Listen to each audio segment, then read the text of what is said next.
Hello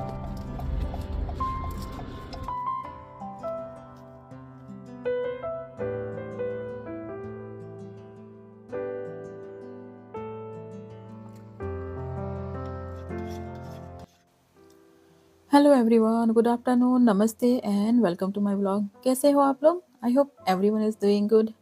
तो mango का ये बॉक्स आया था, फिर ओपन ही नहीं किया था तो थोड़ी सी येलो दिखने लगी, तो आज मैंने ओपन किया तो अच्छी खासी पक गई है मैंगो। ये रेगुलर वाली जो मिलती है उससे थोड़ी सी डिफरेंट होती है, पर इसमें टेस्ट वाइज बेटर लगती है। पर इसमें क्या होता है ना, वो फाइबर वाला पार्ट बहुत ज़्यादा होता है, तो कोई स्मूथ सी चीज़ बनानी हो ना तो इसे अच्छे से पकने देनी पड़ती है, फिर यूज़ होता है। तो एकदम परफेक्ट खुशबू भी आ रही थी और बहुत ही ज्यूसी होती है, तो मैंने सोचा कुछ सिंपल सा डिज़र्ट बना दूँ आज। By the way, happy mother's day to all. Yesterday was mother's day, but आज मेरा वीडियो है तो मैं सब लेडीज़ को, सब मॉम को, सभी को विश करना चाहती हूँ हैप्पी मदर्स डे।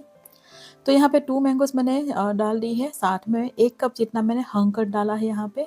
हंग का यूज़ करके इसे बनाओगे ना तो बहुत ही टेस्टी बनती है, और कैलोरीज़ भी बहुत कम हो जाती है, अच्छी खासी फ्लेवरफुल भी होती है। और वैसे शुगर डालने की ज़रूरत नहीं रहती अगर मैंगो बहुत स्वीट हो ना। ये मैंगो इतनी ज़्यादा स्वीट नहीं है, तो मैंने 2 टेबलस्पून जितनी डाल दी है ब्राउन शुगर। और आज मेरे पास था क्रीम, तो मैंने सोचा अराउंड 1/4 कप जितना डाल दूँ। क्रीम ना डालो ना तभी टेस्टी लगेगा और क्रीमी भी होगा, क्योंकि हंकर डाला है ना तो वो क्रीमी होता है बाय इटसेल्फ। तो इसे अच्छे से मिक्स करके इसकी बहुत अच्छी प्योरी बना लेंगे। और यहाँ पे मैंने केक रस्क ली है, आप चाहो तो नॉर्मल रस्क भी ले सकते हो। और यहाँ पे सिंपल सा मिल्क लिया है फ्रिज में से निकाल के, ठंडा सा ही, और इसी में सोक कर लूँगी। आप चाहो तो मिल्क में थोड़ा सा शुगर डिज़ोल्व करके उसको भी यूज़ कर सकते हो, पर मुझे बहुत ज़्यादा स्वीट नहीं चाहिए था, इसीलिए मैंने सिंपल मिल्क में सोक करके इसे एक लेयर बना लिया। उसके ऊपर जो हमने मैंगो वाला जो प्योरी बनाई उसको इसका एक लेयर बना देंगे अच्छे से। थोड़े से ड्राई फ्रूट्स आपकी पसंद के हिसाब से डाल सकते हो, स्किप करना चाहो तो स्किप भी कर सकते हो। फिर से एक सेम लेयर बनाएंगे केक रस का, और उसके केक रस में अच्छे से मिल्क को सोक करने देना है, उसके बाद रखना है, नहीं तो ये ड्राई रह जाएगा। और ऊपर से थोड़ा सा मैंगो के चंक्स, ताकि लगे कि हमने मैंगो डिज़र्ट बनाया। वेदांत को ऐसी चीज़ें बहुत ज़्यादा पसंद आती है, पर शुगर बहुत कम उसे चाहिए होती है, इसलिए मैंने कम से कम शुगर डाली, और थोड़ा-सा हेल्दी भी हो जाए और हमें भी खाना हो ना तो कुछ टेस्टी सा खाना मिल जाए और ये क्विकली हो जाता है। तो ऊपर से थोड़े से मैंने डाल दिए हैं आमंड्स के कट, और थोड़ा-सा यहाँ पे रोज़ की पेटल ड्राई वाली थी मेरे पास, वो डाल दूँगी। बस इतना ही, और कुछ डालने की ज़रूरत है नहीं। इसे हम फ्रिज में सेट होने के लिए रख देंगे फ्रीज़र में। और थोड़ा-सा प्योरी बच गई तो मैंने सोचा कुछ दूसरा भी बना लूँ। तो यहाँ पे मेरे पास फ्रोज़न बनानास थे, तो मैंने अराउंड 1 कप जितना यहाँ पे डाल दिया है। इसको अच्छे से क्रश कर लेंगे। बहुत ही हाई स्पीड में नहीं करना है, लो टू लो फ्लेम स्पीड पे ही करना है, तो एकदम क्रीमी हो जाएगा इवेंचुअली, एकदम बटरी जैसा हो जाएगा। इस तरह से आप थोड़ा-सा हेल्दी वाला डेज़र्ट बना के खा सकते हो। आइसक्रीम बोल नहीं सकते, क्योंकि आइसक्रीम के लिए क्रीम ना हो तो फिर आइसक्रीम किस बात का, पर अच्छा खासा टेस्ट आता है, अच्छा फ्लेवर आता है। तो एकदम क्रीमी इस तरह का टेक्सचर आ जाए ना, तब तक हमें इसे करना है बीट। तो फ्रोज़न चंक्स में से करो ना तो अच्छे से क्रीमी हो जाएगा। और ये मैंगो वाला जो प्योरी बचा है ना, तो अराउंड हाफ कप से थोड़ा-सा ज़्यादा था, अराउंड 3/4 कप जितना, तो वो मैंने इसमें डाल दिया। और इसका एकदम फ्लेवरफुल सा आइसक्रीम बनाएँगे, अराउंड 1 कप जितना है यहाँ पे। और अराउंड 1 कप जितना ही सॉरी बनाना का जो प्योरी है ना, वो है। बस मिक्स कर लेंगे लो स्पीड पे ही इसे। और इसका क्या करना है, क्यूब्स बना के फ्रीज़र में स्टोर कर लीजिए। यहाँ पे मैंने है ना, मेरे पास थोड़ा-सा हंकड़ बच गया था अराउंड 2 टेबलस्पून जितना, तो मैंने सोचा इसका यूज़ इसी में कर लूँगी, तो थोड़ा-सा थिकनेस भी आ जाएगी। और 2 टेबलस्पून रह गया हो ना, उसको कहीं भी यूज़ करना बहुत ही डिफ़िकल्ट हो जाता है, और बाद में क्या होता है ना, रह ही जाता है फ्रिज के अंदर स्टोर करके रखा हो, तो मैंने यहाँ पे डाल दिया। तो इसको आप चाहो ना तो क्यूब्स बना के भी यूज़ कर सकते हो, तो क्यूब्स को फ्रिज में स्टोर कर दो, फिर जब भी खाना हो तो क्यूब्स को चर्न करके खा लो, तो एकदम आइसक्रीम जैसा लगता है। पर मेरे पास जो क्यूब्स वाला मेरी ट्रे है ना, वो यूज़ में है अभी, तो मैंने सोचा इसी ट्रे में सीधे ही डाल लूँगी। ऊपर से थोड़े से मैंगो के चंक्स जो मेरे पास बचे थे, तो दोनों चीज़ों को मैं इस तरह से रैप करके फ्रीज़र में थोड़ा-सा सेट होने के लिए रख दूँगी। तो एकदम सिंपल सा हो जाता है। और वेदांत गया था एक दूसरी स्कूल में, उसके क्लब का कुछ प्रेजेंटेशन देना था, तो उसे मैं लेने गई थी, और भई ट्रैफ़िक में फँस गई आज मैं ज़ोरदार, बोल सकते हैं ना 5 मिनट्स का रास्ता में मुझे लगे 40 मिनट्स। पहले सोचा दूसरा रास्ता ले लें और वहाँ से हम जल्दी आ जाएँगे घर, पर दूसरे रास्ते पे भी सेम ही सिचुएशन थी, तो 40 मिनट्स 40-45 मिनट्स मुझे लग गए घर आते। और वहाँ पे बोर होते रहे, पानी भी ले जाना भूल गई थी आज मैं, एकदम डिफ़िकल्ट सिचुएशन में फँस गए। मैंने सोचा अब कभी 5 मिनट्स के लिए भी जाओ ना तो पानी लेके जाओ, क्योंकि अच्छी खासी गर्मी की सीज़न स्टार्ट हो गई। और कभी ऐसा होता है ना कि पानी ऐसी चीज़ें नहीं ले गए हो ना, तब भी आपको होता है ना कि पानी पीने का मन कर जाए। तो घर आ गई और आज एकदम सिंपल सा बनाऊँगी यही सोचा था, इसलिए मैंने कुछ प्रिपरेशन भी नहीं की थी। एकदम फ्रेश मसाला बनाएँगे और सिंपल सा खाना बनाएँगे, हेल्दी सा। और समर का टाइम हो तो इस टाइम पे इस तरह का कुछ क्विक बना लेना हो ना तो बहुत ही टेस्टी लगता है। तो यहाँ पे मैंने शॉर्ट ग्रेन वाला राइस है ना, वो लिया है, कृष्णा कम्बोड राइस है। आप चाहो ना तो वो सुरती कोलम का राइस यूज़ कर सकते हो, उससे बहुत अच्छे से बनता है। शॉर्ट ग्रेन राइस से इस तरह का राइस बहुत ही फ्लेवरफुल लगता है और टेस्टी लाइक बनता भी अच्छा है, पर आप बासमती भी यूज़ कर सकते हो। तो मैं आज बनाऊँगी टैमरिंड राइस। वेदांत को इस तरह से साउथ इंडियन फ्लेवर वाले जो राइस होते हैं ना, वो बहुत ज़्यादा पसंद आते हैं, तो मैंने सोचा यही बना लूँ और कुछ सुबह का भी बचा था, तो उसका भी यूज़ कर लेंगे। जो थोड़ी-सी रोटियाँ बच गई थी ना, उसको डिनर में कुछ इस तरह से यूज़ कर लेंगे ताकि रोटियाँ सीधे खानी ना पड़े और उसका भी यूज़ हो जाए। लंच में एकदम सिंपल सा खाना बनाया था, क्योंकि वीर को है ना कल से थोड़ी-सी हेल्थ अच्छी नहीं थी। आज फ्राइडे का दिन है, पर वो आज स्कूल नहीं आ गया था, क्योंकि उसे अ, ऐसा ऐसा कुछ हुआ नहीं, पर वायरल इन्फेक्शन जैसा हो गया है। ऐसा होता है ना, बहुत सारी धूप आ जाती है, सडनली समर स्टार्ट हो जाता है ना, तो वायरल इन्फेक्शन जैसा हो जाता है, वही हुआ है। और यहाँ पे कोकोनट देख के मुझे याद आ रहा है कि मुझे पिना कोलाडा बनाना है, पर वीर की अच्छी हेल्थ ना हो ना तो मेरा सब चीज़ें डिस्टर्ब हो जाती है। तो थोड़ा-सा ये अच्छा हो जाए, थोड़ा-सा फ्रेश फ़ील करने लगे, उसके बाद मैं बनाऊँगी। बच्चा थोड़ा-सा भी सीक हो ना तो कुछ बहुत सारी अच्छी चीज़ें घर में करने का बिल्कुल भी मन नहीं करता। डिज़र्ट मैंने इसलिए बनाया क्योंकि वेदांत की अभी एग्ज़ाम चल रही है ना, तो उसे एवरीडे स्कूल जाना होता नहीं, तो उसके लिए भी कुछ ना कुछ तो चाहिए बनाना, तो मैंने सोचा कुछ सिंपल सा क्विकली बन जाए ऐसा डिज़र्ट बना लूँ। तो मैंने राइस कुक करने के लिए रख दिया है और यहाँ पे इसके लिए मसाला बनाएँगे। तो 4 टेबलस्पून जितने मैंने यहाँ पे ली है उड़द दाल, और साथ में लेंगे अराउंड सेम क्वांटिटी में अराउंड 4 टेबलस्पून जितनी ही चना दाल, और इसे लो फ्लेम पे अच्छे से रोस्ट करना है, 100% प्रॉपर्ली कुक हो जाए ना तब तक करना है। और बाकी की चीज़ इसमें डालेंगे, पर दाल को थोड़ा-सा कुक होने में ज़्यादा टाइम लगता है, इसे परफेक्टली कुक करना है इस तरह से, एकदम लो फ्लेम पे ही। तो थोड़ा-सा कलर चेंज हो गया तो स्टव को एकदम लो फ्लेम पे करके यहाँ पे मैं डालूँगी सेसमी सीड्स, अराउंड 3 टेबलस्पून जितने डाले हैं, व्हाइट वाले हैं वो डाले हैं। और यहाँ पे डालूँगी 1 टेबलस्पून क्यूमिन, हाफ टेबलस्पून से थोड़ा-सा कम यहाँ पे मैंने मेथी के सीड्स डाले हैं, और 1 टेबलस्पून यहाँ पे फेनल सीड्स, और अराउंड 2 टेबलस्पून जितना डाला है मैंने धनिया। धनिया ये रोस्टेड ही है, इसीलिए मैंने इस स्टेज पे डाला। अगर रोस्टेड ना हो ना तो फिर थोड़ा-सा जल्दी इसे डाल दीजिए। अब इसे अराउंड हाफ टू 1 मिनट तक इसे रोस्ट करेंगे, और हल्की-हल्की सी स्मेल आने लगे ना, खुशबू, तब इसे हमें निकाल लेना है। बाकी की चीज़ें भी हमें डालनी है, पर इसके साथ में नहीं डालेंगे, उसे अलग से करेंगे रोस्ट। तो अच्छे से कुक हो गया है और अच्छी सी खुशबू अरोमा आने लग गई है, तो मैं इसे लूँगी निकाल टिश्यू पेपर पे, ताकि वो पानी-पानी वाला जैसा ना हो जाए। और लास्ट टाइम जब इंडियन स्टोर गई थी ना, तो कश्मीरी रेड चिल्ली लाई थी, तो ऐसी चीज़ें बनाने के लिए घर पे जब भी मसाला बनाना हो ना, तो कश्मीरी रेड चिल्ली बहुत ही यूज़फुल होता है, तो मैं बड़ा वाला पैकेट ही ले आई थी। वैसे ये कश्मीरी रेड चिल्ली इतनी भी कलर वाली नहीं होती, थोड़ा-सा पता नहीं क्यों इंडिया में यूज़ करते हैं ना, उसमें अच्छा खासा कलर आता है, पर ख़ैर जो जितना भी आए कश्मीरी रेड चिली यहाँ पे मैं 4 टू 5 थोड़ा-सा इस तरह से पीसेस करके डालूँगी, और इसे ये पूरी फूल ना जाए ना तब तक रोस्ट करेंगे। और यहाँ पे सभी मसाले ड्राई रोस्ट करने हैं, इसमें मैंने बिल्कुल भी ऑयल नहीं यूज़ किया है। अगर मसाले थोड़े दिन के लिए भी स्टोर करना हो ना, तो फिर आप ऑयल में रोस्ट मत करना। ऑयल में रोस्ट करेंगे ना तो इसकी शेल्फ लाइफ कम हो जाएगी और ये खराब हो जाने के चांसेस होते हैं। तो जितना पॉसिबल हो ना इतना ड्राई रोस्ट ही कीजिए। और राइस को मैं अराउंड 90% कुक करूँगी, बहुत ज़्यादा नहीं। वैसे शॉटगन राइस है ना, तो इतनी ईज़िली ब्रेक नहीं हो जाते। तो जैसे ही 90% जितना कुक हो जाए ना, तो इसे मैं निकाल लूँगी पानी इसका सारा, और इसे इस तरह से रख दूँगी ड्राई होने के लिए। और मसाले को अच्छे से भूनना ज़रूरी है, मॉइस्चर वाला कोई पार्ट नहीं होना चाहिए। और एंड में यहाँ पे मैं करी पत्ता 2-3 स्ट्रिंग ले आई थी बाहर से, इसको भी अच्छे से कुक करेंगे तो इसमें से पूरा पानी निकालना पड़ेगा, कंप्लीटली ड्राई हो जाए क्योंकि ये मसाला आज के लिए ही नहीं है 3-4 बार बन जाए राइस, इसके लिए मैंने बना रही हूँ अभी। बच्चे लोगों के भी स्कूल वैकेशन आने ही वाले हैं तो ऐसे मसाले बहुत ही ज़रूरी होते हैं। यहाँ पे मैंने 12 टू 15 जितने ब्लैक पेपर भी डाल दिया, साथ में रोस्ट कर लिया। मसाले को पूरा ठंडा होने लेंगे, उसके बाद इसको करेंगे ग्राइंड। और टैमरिंड राइस बना रही हूँ ना तो टैमरिंड को सोक कर देंगे, तो टैमरिंड को स्टोर करना बहुत ईज़ी होता है। इसमें जो सीड होता है ना उसे लेना है निकाल, और ऊपर थोड़ा-सा सॉल्ट डाल के इसको बस स्टोर कर लीजिए, कभी भी खराब नहीं होगा।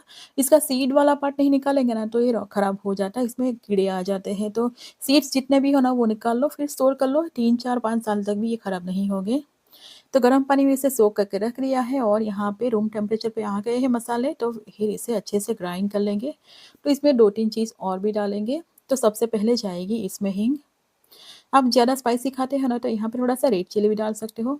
यहाँ पे मैंने सॉल्ट डाला है, पर आप 4, 5, 6, 7 वीक्स तक स्टोर करना चाहते हो ना तो फिर इसमें सॉल्ट नहीं डालिए।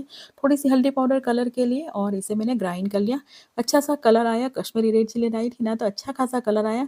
पर कश्मीरी रेड चिली बहुत अच्छी हो ना तो एकदम परफेक्ट कलर आता है। वैसे खुशबू बहुत अच्छी आ रही थी इस स्टेज पे।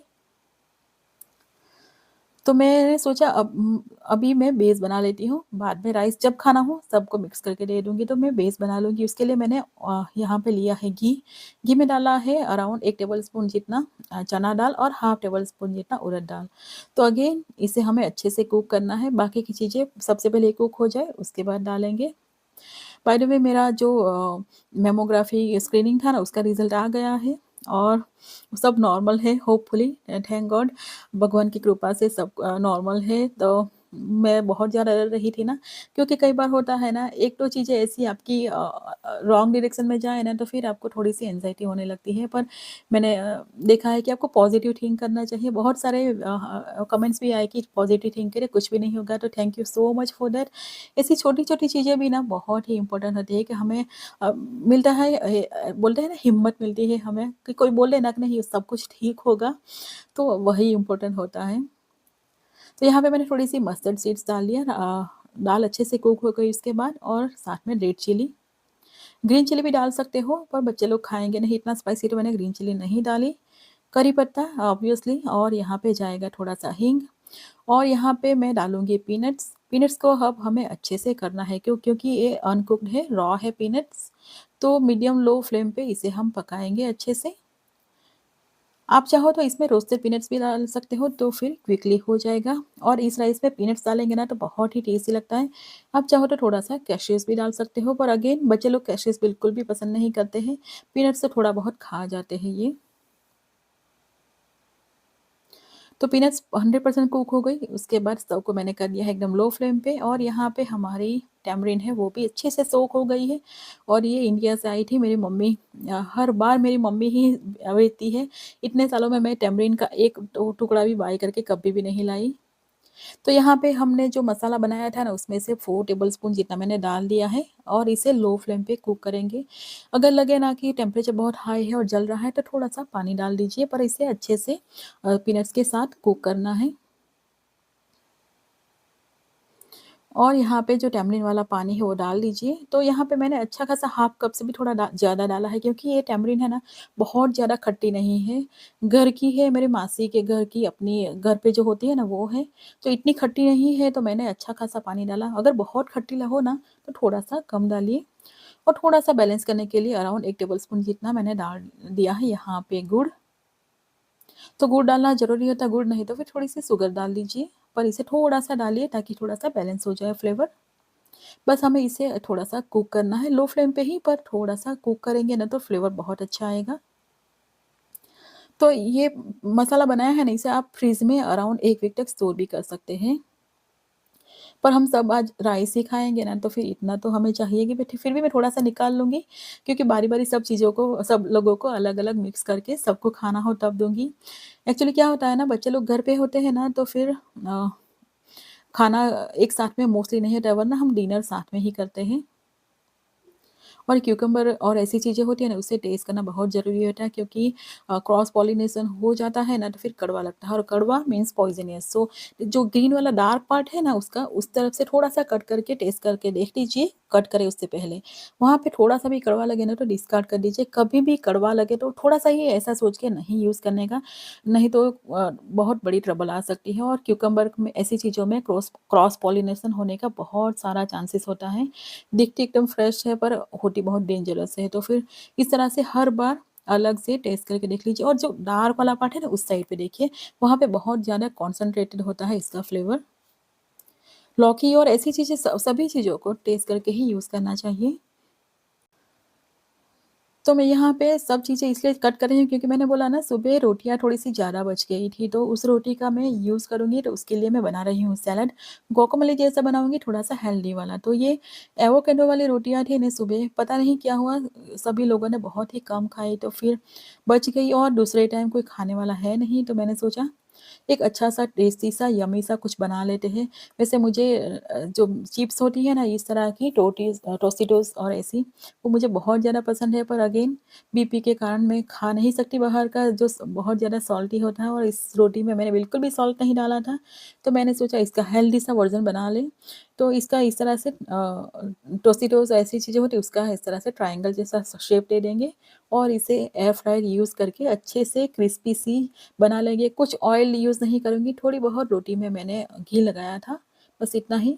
तो ये ट्रे में इस तरह से अरेंज कर लेंगे, एक के ऊपर एक नहीं रखना है, एक ही लेयर करना है अच्छे से। तो सिंपल सी रोटियाँ हमारे घर में हो, उसको भी इस तरह से कर सकते हो, तो इसकी अच्छे से चिप्स बन जाएगी। आप चाहो ना तो हल्का-सा ऑयल स्प्रे करना चाहो, तो कर सकते हैं। तो एयर फ्रायर में इस बहुत अच्छे से हो जाता है। वैसे मैंने ओवन में कभी ट्राई नहीं किया है, पर ट्राई कर सकते हैं आई थिंक। तो यहाँ पे 375 डिग्री पे अराउंड 3 मिनट भी नहीं लगे मुझे। बीच में मैंने एक बार निकाल के चेक करके इसको अपसाइड डाउन कर लिया था, ताकि दूसरी तरफ भी अच्छे से हो जाए। वैसे एयर फ्रायर में दोनों तरफ, ऊपर से और नीचे दोनों तरफ से हीट लगती है। तो एकदम सिंपल तरीके से, पर बहुत ही टेस्टी बनी थी। हाँ, वैसे मैं कई दिनों से सोच रही थी कि मुझे इस तरह की चिप्स खाने का बहुत मन कर रहा था, पर मैंने बनाया ही नहीं, क्योंकि हमारे घर में रोटियाँ मैं एकदम जितनी खानी हो ना सबको इतनी ही बनाना ट्राई करती हूँ। कई बार 1 आध रोटियाँ बच जाती, 1 आध रोटी बच जाती, तो उससे मैंने कभी नहीं बनाया। आज अच्छी खासी बच गई, तो मैंने सोचा आज इसका अच्छे से यूज़ कर लें और एक अच्छी-सी डिश भी बन जाती है। तो around 3 to 3 and half minute में हो गया और एकदम क्रिस्पी हो गई थी। गरम-गरम थी तब भी क्रिस्पी हो गई थी अच्छे से।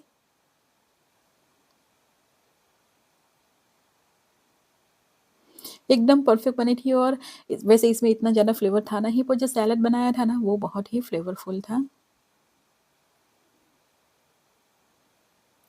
तो यहाँ पे मैंने क्यूकम्बर, टोमेटो और थोड़े से कॉर्न फ्रीज़र में थे, उसको मैंने गर्म पानी में डाल के थोड़ी देर रहने दिया, ब्लांच जैसा कर लिया। तो स्वीट कॉर्न है ना, तो इतना परफेक्ट हो जाता है। और एक एवोकाडो डाल लूँगी और एवोकाडो पे थोड़ा-सा लाइम जूस और इसको डाल के मिक्स कर लेंगे। रेड चिली फ्लेक्स अगेन बच्चे नहीं खाने वाले ये, तो फिर मैंने इस पे अच्छे से रेड चिली फ्लेक्स डाला है यहाँ पे। मुझे स्पाइसी खाना बहुत ज़्यादा पसंद है, एकदम स्पाइसी हो ना चटपटा-सा, तो बहुत ही टेस्टी लगता है। स्पाइसीनेस लेवल बहुत अच्छा लगता है मुझे बाकी के टेस्ट के हिसाब से। थोड़ा-सा सॉल्ट डाल के बस बेसिक सा सैलेड रेडी है हमारा। बहुत ही परफेक्ट बना था और जो रोटी वाली चिप्स बनाई ना उसके साथ तो बहुत ही यम्मी लगा। एकदम क्रीमी सा बना था। तो बच्चे लोगों को अभी नहीं खाना है, तो मेरे और हस्बैंड के लिए ही मैं यहाँ पे राइस बना रही हूँ टैमरिन वाला। वेदांत स्कूल में गया था ना प्रेजेंटेशन के लिए, तो वहाँ पे क्या हुआ ना, कुछ खा के आया था, कुछ खाने का तो होता ही है ऐसी जगह पे। तो वो आफ्टरनून के टाइम में खा के आया था, तो उसने बोला वो लेट खाएगा, और वीर ने घर में बैठ के केक खाई थी, उसकी बर्थडे का केक बचा था, तो उसने वो केक खाया था, तो उन लोगों को खाना था नहीं और मुझे लगी थी भूख, हस्बैंड को भी। हम लोगों ने ऐसा सच कुछ खाया नहीं था आज, तो फिर हम लोगों ने कर लिया डिनर। तो इसी के लिए हम दोनों के लिए ही बनाया यहाँ पे।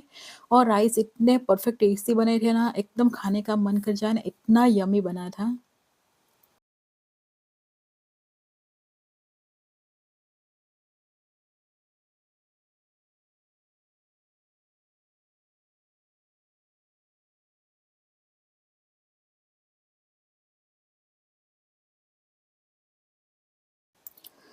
तो राइस के साथ में हम लोग मिल बैठ लेके बैठे थे चिप्स और सैलेड भी अच्छा खासा लेके बैठे थे और चिप्स इतनी परफेक्ट बनी थी ना, हस्बैंड ने भी बोला कि बस ऐसे ही चिप्स बनाओ, बाहर से लाने का भी नहीं, क्योंकि इसमें घर में कुछ भी रोटियाँ बच गई हो ना, तो 2 रोटियाँ ज़्यादा बना लो और इसी तरह से चिप्स बनाते रहो, बहुत ही यम्मी लगता है।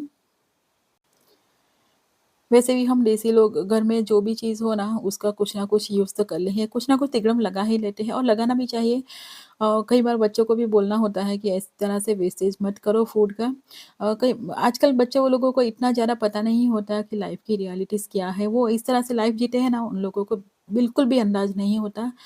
जिस तरह से हम लोग बड़े हुए दुनिया देख के आए हैं, सोशल लाइफ़ जी है, इस तरह से इन लोगों ने मेरे बच्चों ने कम से कम नहीं देखी ना, तो उन लोगों को इतना समझ में नहीं आता। तो डिनर तो सबका हो गया था, तो अब डिनर टाइम बच्चे लोगों ने भी खा लिया था आधे घंटे के बाद। और यहाँ पे जो दिन में बनाया था ना मैंगो वाला डिज़र्ट, वो लेके बैठे हैं। तो आज कुछ मीठा खाने का मन करे, मीठा नहीं बोल सकते, कुछ बनाया हो ना तो फिर खाने का मन ही कर जाए। और वेदांत को ऐसी चीज़ें बहुत ज़्यादा पसंद है। वेदांत की अभी एग्ज़ाम चल रही है, तो फिर उसको एक दिन स्कूल जाना, फिर एग्ज़ाम देके ही आ जाना, तो पूरे दिन स्कूल भी नहीं होती है और घर पे होते हैं ना बच्चे लोग, तो कुछ ना कुछ ढूँढते हैं। तो बाहर से कुछ लाओ अनहेल्दी या फिर बहुत ज़्यादा शुगर वाला, इससे अच्छा होता है कि घर पे कुछ बना लो, सिंपल सा, और बच्चे लोगों को भी पसंद आ जाता है और हमें भी सैटिस्फैक्शन मिलता है ना कि कुछ इतना अनहेल्दी नहीं खाया बच्चों ने भी और हमने भी, हम भी एंजॉय करके खा सकते हैं। और बहुत ही परफेक्ट बना था, बहुत ही टेस्टी बना था, और एकदम मस्ट ट्राई रेसिपी बोल सकते हो इसे। और अभी तो मैंगो की सीज़न चल रही है, तो मैंगो में से बनी हुई बहुत सारी चीज़ें मैं बनाऊँगी। एवरीडे कुछ ना कुछ होता है और जब भी इंडियन स्टोर जाओ ना और मैंगो दिख जाए ना, तो ऐसा लगता है कि नहीं, मैंगो की एक ट्रे तो ले ही लो।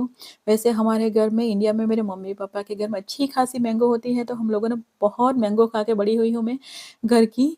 और यहाँ पे बाहर से लाना पड़ता है, तो कई बार ऐसा होता है कि ओहो! 8 टू 10 मैंगोज़ लाए, 1 डज़न मैंगोज़ लाए और इसके कितने सारे पैसे देने पड़े। तो फिर आज का व्लॉग यहीं पे ख़त्म करते हैं। आई होप आप लोगों को व्लॉग पसंद आया तो इसे लाइक और चैनल को सब्सक्राइब कीजिए। मिलते हैं अगले व्लॉग में, तब तक के लिए बाय।